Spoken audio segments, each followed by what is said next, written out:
여러분 안녕하십니까? 시사진단 시작하겠습니다. 2022년 우리나라 합계 출산율은 0.78명으로 처음 0.7명대를 진입했습니다. 그리고 지난 2월 2023년 합계 출산율이 발표가 됐는데 0.72명이라는 수치가 나왔습니다. 끝을 모르고 추락하며 역대 최저 기록을 경신하고 있는 겁니다. 이대로라면 국가 소멸을 걱정해야 한다는 비관적인 전망까지 나오고 있는데요. 이 저출생 해법은 없을까요? 자, 시사진단 오늘 이 저출생 원인과 대책 그리고 울산 보육 환경을 진단해보는 시간 마련했습니다. 두 분과 함께하겠습니다. 김혜정 울산복지가족진흥사회서비스원 팀장 그리고 이하나 울산대학교 사회복지학과 교수 두 분 모셨습니다. 어서 오십시오. 반갑습니다. 안녕하십니까. 참 어려운 주제로 두 분을 이렇게 만나게 되네요. 네. 예, 어쨌든 참 돌파해야 하는 그런 엄중한 상황이라서 여러 가지 오늘 좋은 이야기 부탁을 드리겠습니다. 일단 팀장님, 대한민국 합계 출산율이 지금 0.72명까지 떨어졌다고 하는데 언제 한 명 이하로 좀 내려간 건지 통계를 좀 그 추이를 좀 보겠습니다.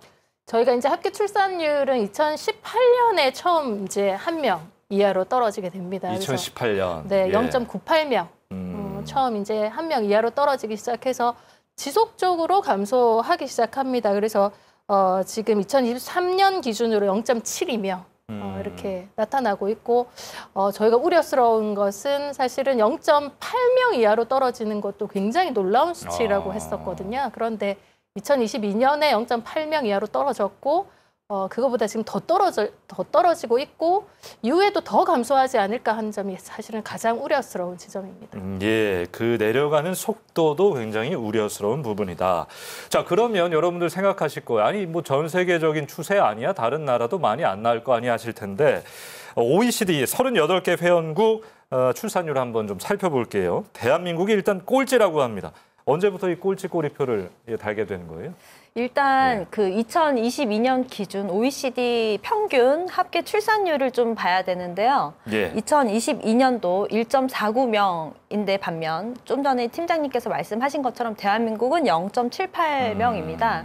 그런데 우리나라의 경우에 2000년 초반부터 그 평균은 아니고 합계 출산율이 1.0명 초반대를 유지를 해왔었거든요. 다른 회원국들과 비교했을 때도 상대적으로 매우 낮은 그 수준의 합계 출산율을 보여왔습니다. 그리고 현재는 OECD 국가 중에 유일하게 합계 출산율이 1.0명이 안 되는 유일한 국가가 대한민국이라고 할 수가 있습니다. 유일한 국가. 평균치 비교하면 거의 뭐 2배 차이 나기도 하고 그러네요. 맞습니다. OECD하고. 거의 절반 정도라고 생각을 할 수가 있습니다. 예, 알겠습니다. 그리고 더 심각한 것은 통계청 발표 자료에 따르면 지난해 4분기 합계 출산율이 발표가 됐는데 0.65명, 0.6명대로 떨어진 거예요. 그러니까 분기별로 보면 0.6명대까지 떨어졌다는 건데 이 추이라면 올해 합계 출산율은 0.6명대가 될 것이다. 뭐 이런 전망도 지금 나오고 있는 거 아닙니까? 이게 정말 국가 존립의 어떤 위기마저 좀 느끼게 되는데 심각한 상황입니다. 자, 2023년 기준 전국 17개 시도, 광역시도 전부 출산율 1명 미만을 기록했는데요. 그러면 울산 상황 좀 자세하게 짚어볼게요. 특히 구군별로 한번 합계 출산율 좀 살펴볼까요? 사실 울산은 전국의 합계 출산율에 비해서는 그래도 높은 편입니다. 아, 비교해보면? 네, 2018년에 울산의 합계 출산율은 1.13명이고요. 2020년에 0.98명으로 2020년에 한 명 이하로 떨어지게 됩니다. 그래서 2023년 기준으로 보면 0.81명이니까 전국에 비해서는 사실은 높은 수준이죠. 근데 감소 추세는 동일합니다. 인구가 감소하고 있는 것은 울산도 여전히 그 현상에서 벗어날 수가 없고 그래서 사실 인구 문제에 대해서도 울산도 남의 일이 아닌 상황입니다. 게다가 지금 더 심각한 것은 구군별 격차가 굉장히 크다는 것입니다. 지금 중구가 합계 출산율이 0.66명이에요. 중구 0.66명. 예. 그래서 이미 0.7명 이하로 떨어진 상태이고 반면에 또 울주군 같은 경우에는 한 명 이상으로 나타납니다. 그래서 0.01명으로 한 명 이상이고요. 북구도 0.98명이니까 한 명 정도에 가깝습니다. 예. 그래서 이 구군 간의 격차가 조금 이렇게 크게 나타나는 부분들은 우리가 구군별의 상황들을 조금 더 면밀하게 좀 봐야 될 필요가 있고요. 구군별의 격차는 있지만 인구가 감소하는 현상은 비슷해서 인구 감소에서는 또 비슷한 경향성을 가지고는 있다라고 볼 수 있습니다. 아무래도 젊은 인구가 좀 많은 지역, 그러니까 좀 편차가 좀 울산 안에서도 좀 보이고 있는데요. 자, 그러면은 이렇게까지 출산율이 급속도로 낮아지고 있는 것, 어떤 이유가 있는지 두 분 생각 한번 들어보고 싶어요. 먼저 교수님. 워낙 지금까지 여러 연구에서 이렇게 대한민국의 출산율이 떨어지는 이유가 무엇인지 매우 연구를 많이 진행을 해왔고 예. 이제 공통적으로 제기되는 그 이유들을 한 6가지로 말씀을 드릴 수가 있습니다. 먼저 이 가족 가치관과 관련된 매우 그 전통적인 요인이 점점 약화되고 있다라는 것이 주 6가지 요인 중에 첫 번째이고요. 두 번째로는 자녀 양육에 대한 이런 경제적인 정서적인 부담이 매우 높다. 그리고 자녀 교육 환경과 그 미래에 대한 불확실성이 저출산에 굉장히 중요한 영향을 끼치고 있다라고 하고요. 그 다음으로는 한국 사회에서 이 작용하는 매우 치열한 경쟁 심리 그리고 사회적 압력. 그 다음에는 그 장시간의 노동 문화를 또 꼽고 있습니다. 예를 들어 그 1인당 그 연간 평균 근무 시간을 봤더니 한국이 매우 높은 위치에 포진되어 있다라고 볼 수가 있고요. 마지막으로는 가정일 양립에 대한 어려움, 그다음에 경력 단절이 우리나라의 저출산에 매우 심각한 그런 주요 원인으로 전문가들은 보고 있습니다. 예, 젊은 인구가 일하는 데에만 지금 좀 몰입하고 있고 집중할 수밖에 없는 그런 환경. 맞습니다. 사회적인 환경이 예. 매우 큰 역할입니다. 네. 자, 우리 팀장님은 뭐 비슷한 답이 나올 수도 있을 것 같은데 어떻게 생각하세요? 예. 교수님 지적해 주신 것처럼 출산율에 영향을 미치는 요인은 굉장히 복잡합니다. 사실은 한 가지 요인으로 설명하기 굉장히 어렵고 노동의 문제, 또 문화와 여가의 문제, 또 보육과 교육의 문제, 좀 주거의 문제까지도 정주 환경의 문제까지도 굉장히 영향을 많이 미친다고 생각하는데요. 그중에서도 우리가 좀 주목해서 봐야 하는 부분이 저는 청년의 문제라고 생각을 합니다. 그래서 청년의 정주 환경의 문제, 또 일자리의 문제, 안정성의 문제, 정서적인 문제까지 특히나 우리 지역에서는 청년의 유출의 문제에 지금 굉장히 포커스를 맞추고 있는 측면이 있는데요. 청년의 문제에 조금 더 집중해서 우리가 볼 필요가 있지 않을까 그런 생각도 하게 됩니다. 예, 사실 우리 팀장님 말씀하신 것처럼 저출생 문제 이야기하다 보면 이런 문제들이 같이 이야기해야 하는데 사실은 청년의 문제까지 좀 원인으로 파악을 해주셨습니다. 얼마 전에 윤석열 대통령이 취임 2주년 기자회견을 했습니다. 이 자리에서 저출생 대응 기획부를 신설하겠다라고 밝혔는데 현 정부 저출산 대책 어떤 것들이 있는지 좀 궁금하고 교수님께서는 이것들을 좀 어떻게 평가하시는지도 한번 들어보고 싶네요. 일단 현 정부의 저출생 정책과 관련해서 총 5가지 주요 핵심 과제를 정책 추진 방향으로 설정하고 여러 가지 대책을 마련을 하고 있습니다. 예를 들어 돌봄과 교육, 일육아 병행 지원, 가족 친화적 주거, 양육 비용 부담 경감, 그리고 난임 지원 등이 있는데요. 그러나 지속적으로 추락하고 있는 이 합계 출산율의 수치를 보면은 과연 그동안의 이 떨어진 출산율을 끌어올리기에는 이 정책적인 한계가 분명 존재한다라고 보고 있습니다. 그리고 앞에서 언급했던 출산율이 저조한 그런 이유들, 주요 원인들에 대해서 좀 더 근본적인 대책으로서의 그 역할이, 정책들의 역할이 부족하지 않았느냐라는 그런 지적이 있고요. 보다 좀 체감할 수 있는 실효성 있는 그 정책 마련에 대한 고민이 더욱 필요하다라고 저는 생각하고 있습니다. 최근에 한 국내 기업이 출산을 한 직원들에게 1억 원을 지급하는 정말 파격적인 사내복지 혜택을 내놓아서 많은 분들이 우아하셨을 거예요.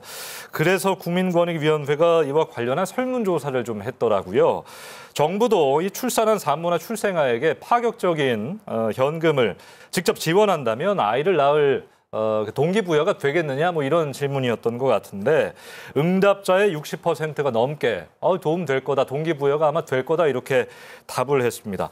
자, 현금성 지원, 아이 낳으면 뭐 얼마 정부에서 줄게요. 이런 대책들이 효과가 있을까요? 어떻게 보십니까?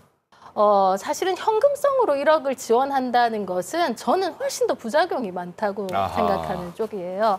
이게 현금성 지원이라는 것이 아이를 낳으면 1억 원을 주겠다라는 것이 아이를 낳을 상황이 되지 않고 아이를 낳아서 키울 수 있는 환경이 되지 않고 시스템이 되지 않는데 돈을 받기 위해서 아이를 낳는 것은 자칫 잘못하면 출산 자체가 수단이 될 수 있기 때문에 그것은 바람직하지 않겠다라는 생각은 좀 있고요.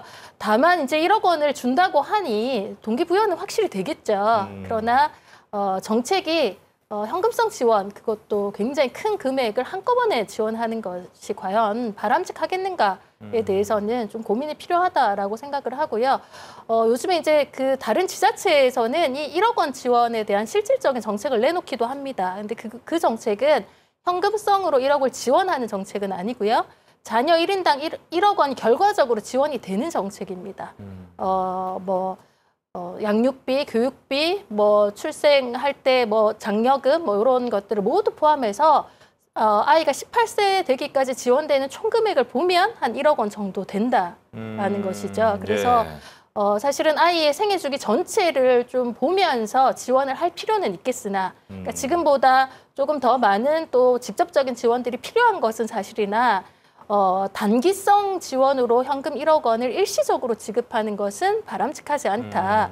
출산의 문제는 이 아이가 성인이 되기까지의 여러 과정들과 또 여러 지원들이 통합적으로 나타나는 것이라 단기적으로 일회성으로 1억 원을 지원하는 것은 출산율을 당장 높이는 데 효과적일 수는 있겠으나 바람직한 출산 정책이라고 보기는 어렵다라고 생각합니다. 네, 말씀하신 여러 가지 부작용들도 분명히 있을 것이다. 알겠습니다. 저출생 원인과 대책들 간단하게 한번 짚어봤습니다. 다음으로 넘어가서 우리 울산 이야기 좀 집중적으로 해볼게요.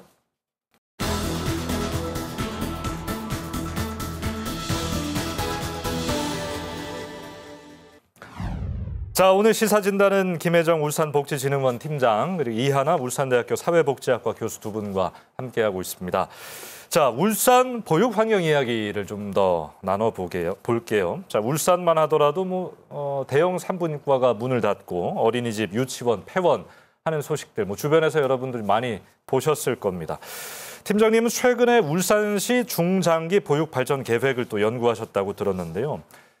어떻습니까? 부모님들과 학부모님들과 이렇게 소통도 많이 하시고 하셨을 텐데 어떤 부분들 좀 어렵다고 말씀하시나요? 저희가 지난해 이제 그 중장기 보육 발전 계획이라는 연구를 진행하면서 여러 학부모들을 굉장히 많이 만났습니다. 그러면서 학부모들이 지금 체감하는 가장 큰 어려움은 사실은 돌봄의 공백입니다. 그래서 긴급하게 돌봄이 필요할 때 사실은 도움을 받을 곳이 없다라는 것이 굉장히 크게 어려움으로 생각하시는 것이고요. 그래서 실제로 저희가 그 설문조사한 결과를 보면 학부모들이 느끼는 가장 큰 어려움이 양육 비용에 대한 부담들도 있지만 그게 한 19.9% 정도 나타나고요. 그다음에 긴급 상황이 발생했을 때 도움받을 데가 없다. 그게 이제 19.7%. 아, 비슷하네요. 네. 그리고 안심하고 맡길 어린이집이 없다라는 게 17% 정도 나오니까 사실은 긴급한 상황이 발생했을 때 또 안정적으로 아이를 맡기는 두 가지 문제에서 굉장히 큰 비율을 보이고 있다라고 볼 수 있고요. 실제로 학부모들을 대상으로 해서 돌봄 공백을 느낀 적이 있느냐, 경험한 적이 있느냐라고 했을 때 학부모 중에 10명 중에 4명이 4명의 부모가 그 긴급한 경우에 맡길 기관을 찾기 어렵다라고 얘기를 했고 돌봄 공백이 발생하는 경우가 79.7%로 10명 중에 8명의 부모가 실제로 돌봄 공백을 느끼는 것으로 그렇게 나타났습니다. 그리고 그 돌봄 공백의 시간이 오후 6시부터 9시가 한 30% 정도, 그리고 오후 3시부터 6시가 31% 정도니까 오후 3시부터 9시 그 사이가 굉장히 많은 비율을 차지하고 있어서 사실 이런 돌봄의 공백들을 어떻게 메꿀 것인가에 대한 고민이 필요한 상황입니다. 맞벌이 가정 같은 경우는 정말 이런 돌봄 공백들을 많이 느끼고 계신 것 같네요. 조사를 보면. 출산율을 높이기 위해서 마련해야 할 필수 과제가 태어난 아이를 좀 잘 기를 수 있는 환경이라고 많은 분들이 한 목소리로 이야기를 합니다. 그래서 이제 돌봄을 필요로 하고 계신 건데 울산 보육 현황을 좀 진단해 주세요, 팀장님. 네. 앞서 말씀드린 것처럼 출생률이 낮아지면 아동의 수도 감소합니다. 아동의 수가 감소하면 어린이집 수도 감소할 수밖에 없습니다. 그래서 보육 기간의 수도 지속적으로 감소하고 있는 상황이고요. 예. 그래서 울산의 보육시설은 2010년도에 754개소에서 2022년 656개소로 지속적으로 감소하고 있고요. 아하. 반면에 국공립 어린이집의 비율은 그나마 지속적으로 증가하고 있기는 합니다. 그래서 예. 공보육이 일부분 강화되고 있는 측면은 있습니다. 또한 어린이집 공급률이라고 하죠. 영유아 인구수 대비 보육 정원은 75.8%로 전국에 비해서는 낮고 또 이용률도 전국에 비해서는 낮습니다. 반면에 정원 충족률이라고 하는 정원 대비 현원의 비율은 전국에 비해서 높게 나타나고 있습니다. 이는 아마도 가정 내 보육이 다른 지역보다 조금 많은 비율을 차지하고 있다라고 예. 볼 수 있을 것 같습니다. 그래서 사실 아동 보육의 자원을 좀 다양할 필요가 있지 않을까.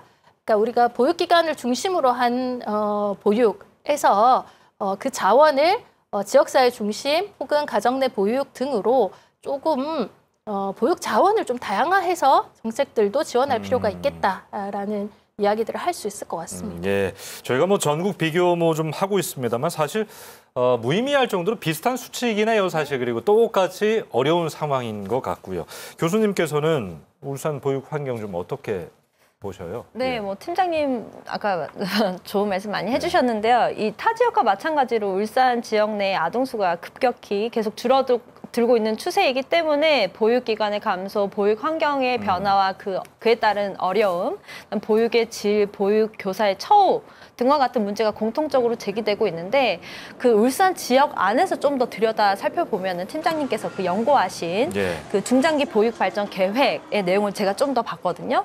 보니까 전반적으로 울산의 보육기관이라든지 문화시설, 놀이시설 등의 그런 사회적 인프라 부족에 대한 그 한계를 매우 지적을 하시고 계시더라고요. 특히 그 어린이집, 그 이외의 사교육을 이용하는 학부모님들을 대상으로 인터뷰를 해봤더니 예. 그 예체능 위주의 프로그램, 그런 활동을 하고 있는 비율이 상대적으로 매우 높고요. 그리고 또 현재 어린이집에서 만약에 특별한 그런 프로그램, 활동이 우수한 그러한 프로그램을 제공을 한다면 지금 활용하고 있는 사교육을 그만둘 의향이 있다라는 의견이 거의 절반 이상의 그런 네. 답변이 나왔습니다. 즉 아동이 즐길 수 있는 그런 인프라 부족으로 인해서 어린이집에서도 다양한 활동을 하는데 한계가 있다라고 해석이 되고요. 따라서 좀 더 보다 그 양육 친화적인 환경, 양육 지원과 관련된 그런 사회적 인프라가 매우 중요한 부분이라고 예. 저는 생각을 하고 있습니다. 자, 그러면 추가적으로 울산은 좀 어떤 노력들을 하고 있는지 우리 팀장님께 한번 들어보겠습니다. 지금 시가 장애인과 비장애인 아동 누구에게나 24시간 돌봄을 제공하는 울산형 책임 돌봄을 시행한다고 들었는데 이게 구체적으로 어떤 걸 하는 건지 기대 효과 어떤지 좀 궁금해요. 울산이 얼마 전에 이거를 이제 발표를 했어요. 네. 발표하면서 굉장히 모두가 굉장히 놀랍고 되게 집중했던 정책 중에 하나입니다. 그래서 올해 7월부터 이제 개소를 하는 울산 시립 아이 돌봄 센터라는 것을 개소를 하는데 365일 24시간 돌봄 서비스를 제공한다는 것이 요 센터의 내용입니다. 1년 중 1시간도 쉬지 않는군요. 네, 예. 365일 24시간 내내 그 센터가 돌아간다는 것을 의미하고 앞서 제가 설명해드린 것처럼 학부모들은 긴급 돌봄이 필요할 때 맡길 데가 없는 것이 가장 큰 어려움인데 예. 그 부분을 이제 해소하겠다라는 것이기 때문에 굉장히 파격적인 정책이라고 생각이 되고요. 그래서 긴급 돌봄이 필요한 0세에서 12세 아이라면 누구나 언제든 이용할 수 있는 시스템입니다. 그래서 지금은 0세에서 6세까지는 어린이집이나 유치원에서 또 7세부터 12세까지는 지역 돌봄센터나 늘봄학교에서 돌봄 서비스를 받는데요. 긴급 돌봄이 필요한 0세에서 12세 아동의 경우에 하루 최대 4시간까지 돌봄을 맡길 수 있다라는 것이니까. 시간 제한은 있네요. 네.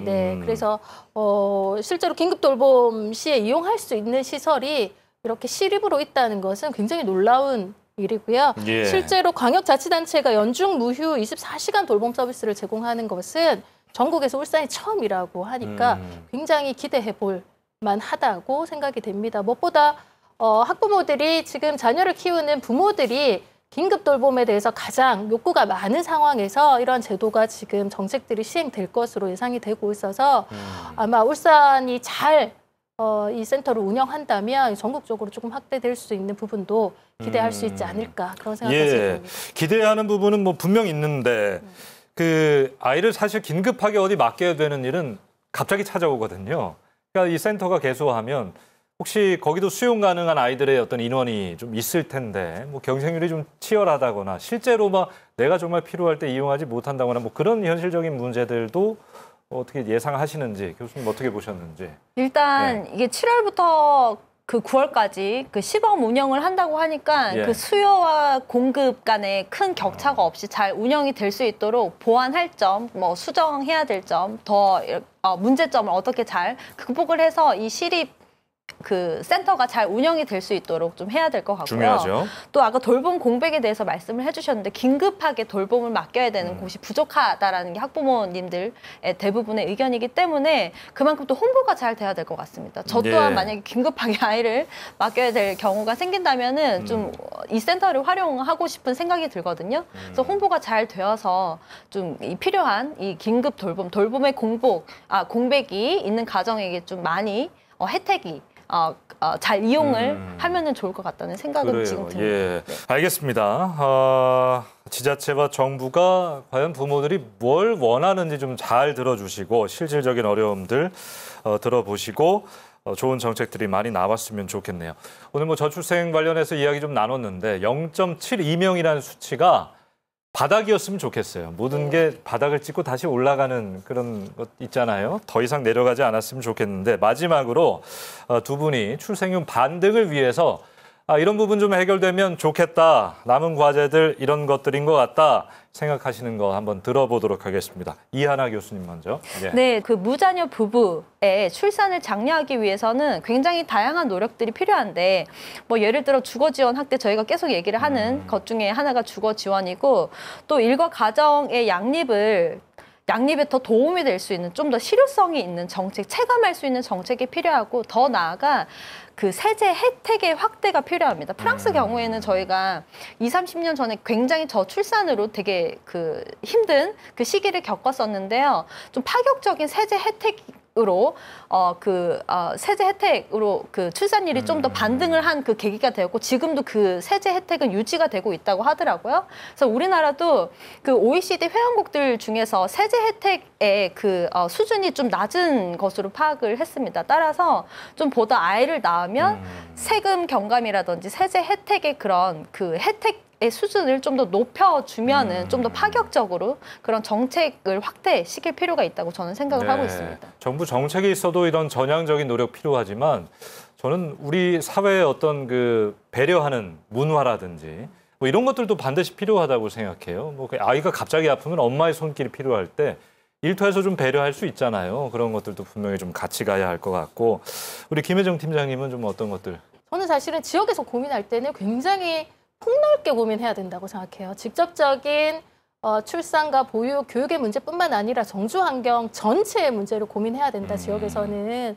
그래서 그런 부분에 좀 관심을 가져야 한다라고 생각을 하고요.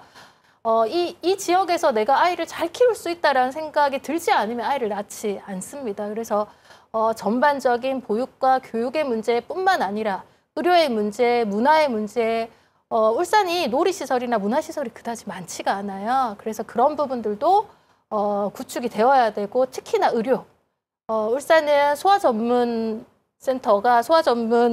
응급센터가 한 개밖에 없고 사실 24시간 야간에도 운영하는 달빛병원도 올해 겨우 한 개소가 지금 되어 있는 상태입니다. 그래서 이 지역에 살면서 우리 아이를 내가 마음 놓고 출산하고 잘 키울 수 있다라는 생각이 들지 않으면 출산하는 것이 쉽지 않기 때문에 그런 전반적인 정주 환경을 어떻게 만들어낼 것인가 굉장히 통합적이고 포괄적으로 고민을 해야 되고 이 도시가 지금의 인구 정책은 인구 이동과 사실은 관련이 굉장히 깊습니다. 그래서 이 지역을 떠나지 않아야 되고 이 지역으로 들어와야 합니다. 그래서 이 지역이 출산 친화적이고 아동 친화적이고 또 여성 친화적이고 그래서 이 지역이 충분히 출산을 하기에 매력적이어야 된다. 아이를 키우기에 매력적이어야 된다.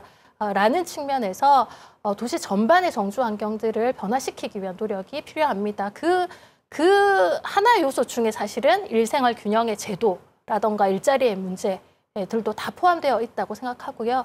그래서 그런 종합적인 전체 정책을 사실은 출산 그리고 여성 또 아동의 문제까지 포함해서 전체적으로 좀 고려하고 정주 환경을 어떻게 만들어낼 것인가를 좀 고려해야 되지 않을까 그런 생각들을 하고 있습니다. 예, 알겠습니다. 오늘 시사진단 김혜정 울산복지진흥원 팀장 그리고 이하나 울산대학교 사회복지학과 교수 두 분과 함께했습니다. 두 분 오늘 고맙습니다. 감사합니다. 자, 여러분 인구 소멸 시계가 정말 빠르게 흘러가고 있습니다. 이대로는 안 된다라는 생각 모두 하고 계시지요. 하지만 이 저출생 문제는 결코 단기간에 해결될 문제는 아닌 것 같습니다. 국가, 사회, 개인의 노력이 필요한 복합적인 문제겠죠.